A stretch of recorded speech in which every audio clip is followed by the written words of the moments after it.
Hey everyone, welcome back to my UGC NET Criminology lecture series.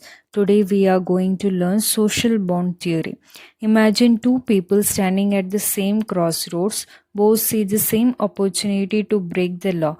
One walks away without even thinking about it, while the other takes the risk.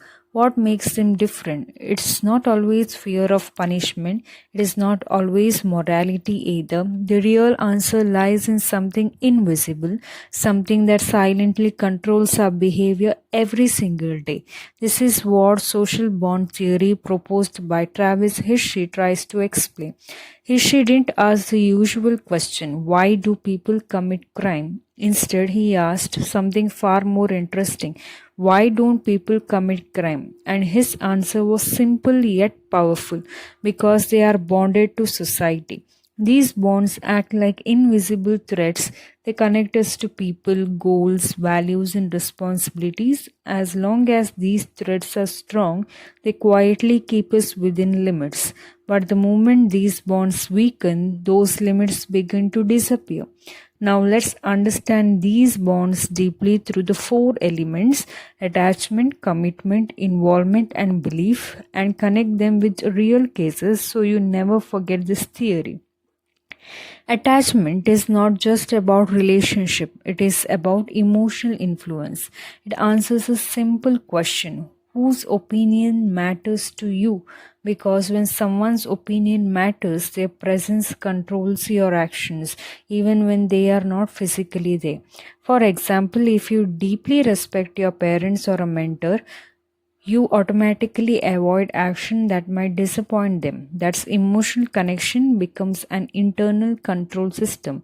Now let's connect this with the Nirbhaya case. This incident took place in Delhi in December 2012, where a young woman was brutally assaulted inside a moving bus by a group of men. The case shocked the entire nation, leading to widespread protests, legal reforms, and global attention on women's safety in India. When criminologists examined the backgrounds and behavior of the offenders, many pointed out issues such as poor upbringing environments, lack of empathy, weak supervision, and absence of meaningful emotional bonds with family or society. These individuals did not show a sense of responsibility or emotional concern towards the victim. From Hirschi's perspective, this reflects weak attachment. When individuals do not develop strong emotional connections, they fail to internalize empathy, respect, and social sensitivity. In simple terms, they are less influenced by the feelings or expectations of others, which reduces an important barrier against crime. On the positive side, think of individuals who grow under strong guidance, like a student deeply influenced by a teacher or a sports person disciplined by a coach. That attachment becomes a protective force, shaping behavior even in difficult situations. So attachment is not just love, it is silent emotional discipline. Commitment is about how much you have invested in a conventional life. Your education, your career goals, your reputation, these are like assets. And crime becomes risky when you realize, if I do this, I could lose everything I have built. This is why individuals deeply focused on long-term goals tend to avoid deviance, not because they lack opportunity, but because they fear losing their investment. Now take the Vyapam case. This was a large-scale corruption scandal in Madhya Pradesh involving fraudulent practices in medical college admissions and government job recruitments. Middlemen, officials, and candidates were involved in activities like impersonation, bribery, and manipulation of exam systems to secure positions unfairly. Many individuals involved were not outsiders, they were students and professionals who had aspirations of stable careers. However, instead of following legitimate paths, they chose shortcuts. From Hirschi's viewpoint, this reflects a distorted commitment.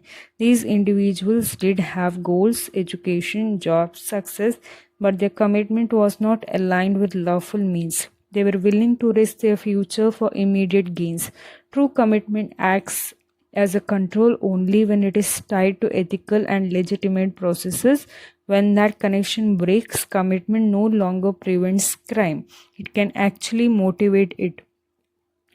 Involvement is the most practical element of all. Hirschi believed that people who are busy in conventional structured activities simply don't get the time to engage in deviance. Crime often requires time, planning, and opportunity, and involvement quietly removes all three. Now look at youth patterns in cities like Mumbai. Mumbai, being a large metropolitan city, has seen cases where some youth, especially from vulnerable backgrounds, get involved in petty crimes, gang activities, or drug related networks. Studies and reports often highlight a common pattern: lack of structured daily routine, minimal supervision, school dropouts, and absence of constructive engagement. When young individuals are not engaged in education, employment, or skill building, they tend to spend more time in unregulated environments, increasing exposure to deviant influences. In contrast, those involved in sports, academics, NGOs, part time work, or skill programs have less idle time and more structured routines. The energy is directed toward productive goals. This clearly shows Hirschi's point: involvement itself becomes a form of crime prevention. It's not about being morally perfect, it's about being meaningfully occupied. Belief is about your faith in the system. Do you believe rules are meant to be followed? Do you think laws are important? If yes, you naturally stay within limits. If not, you begin to justify breaking them. Now consider Harshad Mehta and the 1992 security scam. Harshad Mehta was a well-known stockbroker who manipulated the Indian financial system by exploiting loopholes in banking and stock market transactions. He artificially inflated stock prices and diverted huge amounts of money, creating one of the biggest financial scams in India. Initially, he was seen as a financial genius, but over time it became clear that his success was built on manipulation and violation of rules. From Hirschi's perspective, this reflects a weakening of belief in legal and ethical norms. Mehta did not see rules as boundaries to respect, but as obstacles to bypass. Over time, this mindset allowed him to justify his actions. This is exactly how belief works. Even when individuals stop believing in the legitimacy of rules, they stop feeling guilty about breaking them.